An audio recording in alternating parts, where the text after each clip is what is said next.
Every AI initiative I have ever seen in every organization I have ever worked with eventually arrives at the same crossroads. Three roads, one decision.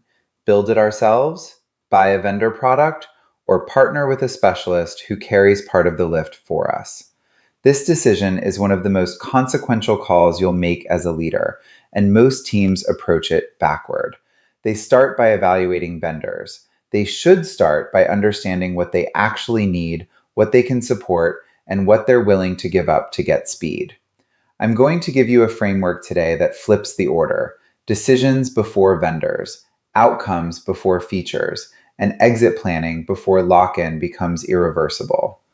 First, let me give you honest definitions, because the marketing language for these three options has gotten muddy. Build means your team owns the system end to end.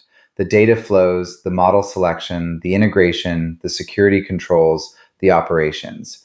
You own the upside and you own the burden. Build is right when the use case is core to your competitive advantage, when you have the talent and the appetite for ongoing maintenance, and when no commercial product fits. Buy means you license a commercial product that delivers a specific capability. The vendor is responsible for the model, the infrastructure, the updates, and most of the operational burden. You're responsible for configuring it, integrating it into your workflows, and governing how your team uses it. Buy is right when the use case is broad, well understood, and you don't gain a competitive advantage from owning it. Partner means you bring in a specialist firm or systems integrator to help design, implement, or operate the AI capability alongside your team. They carry expertise. You retain ownership of the data and the outcomes.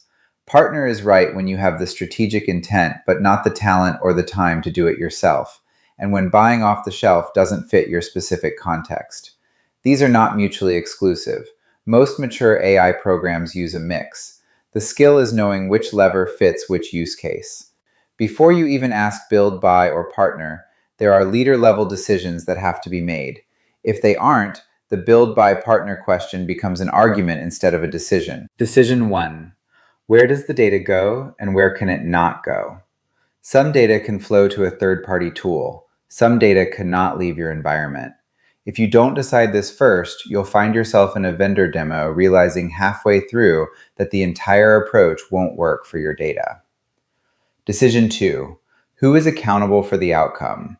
Not who is responsible for the technology. Who is accountable for the business outcome the AI is meant to produce? If that owner isn't named before the build, buy, partner conversation, the wrong path will get chosen for political reasons. Decision 3. What is your control posture? You set the level of audit, logging, review, and human-in-the-loop expectations. Vendors and partners will tell you what they offer. You decide what you require, not the other way around. Decision 4. What does success look like in 90 days, in 6 months, and in 18 months? Without those checkpoints, vendors will sell you a 5-year vision, and you will spend money against a horizon you cannot measure. Now let's talk specifically about the buy and partner paths, because those are where most leaders get burned by what they didn't ask. Here is the short list of non-negotiables you should demand from any AI vendor before you sign. 1. Data handling commitments in writing. Where does our data go? How long is it retained? Is it used for training their model or anyone else's? Can we opt out? What happens to our data if we leave? 2. Connector and source governance. Can we control which data sources the AI can access? Can we change scope after deployment? Are connector permissions logged? 3. Auditability and logging. What can we see about how the AI was used in our environment? Who used it? When? What did they ask? What did the system do? If the answer to any of those is we don't capture that, the product is not enterprise ready, regardless of how the demo looked. 4. Model and version transparency. When the underlying model changes, do we get notified? Do we have any control over which version we are using? Many vendors silently change models, and the behavior of your workflows changes with it. 5. Security posture. SOC 2, ISO 27001, penetration testing, breach notification. Standard table stakes for any vendor handling your data. 6. SLA on availability and accuracy. What is the uptime commitment? Is there a quality or accuracy commitment, especially for assistant or agent use cases? 7. Pricing transparency at scale. What does this cost when usage doubles, triples, when the team grows? Many AI vendors have pricing models that look reasonable at the pilot stage and become punishing at scale. And here is the part most leaders skip: the exit strategy. On day one, when you are most excited about the vendor and most aligned with their team, you have the most leverage to negotiate the exit. After day one, your leverage drops every quarter. 3 things to plan for from the start. 1. Data portability. What does it look like to take our data out of this system if we leave? In what format? With what fidelity? Within what timeline? Get this in writing. 2. Workflow portability. If we replace this vendor with another one, how much of the work is reusable? Custom prompts, custom evaluations, custom guardrails. Can they move with us? 3.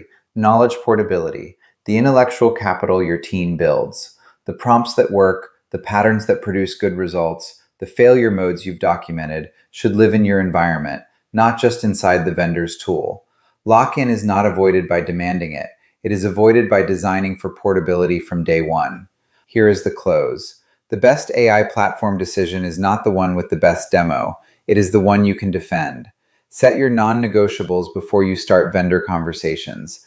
Tie everything to outcomes, not features. Demand auditability and connector governance. Plan for portability from day one, and earn the right to automate actions over time by starting with drafting and review. That is how you build, buy, or partner without losing control. If this episode was useful, subscribe and hit the like button. And in the comments, tell me which of the 7 vendor non-negotiables you've been forgetting to ask about. I want to know which ones are getting skipped most often. Next up, and this is where the rubber meets the road, minimum viable guardrails for AI. The smallest set of controls every organization needs in place before scaling, in plain language. See you in part 2.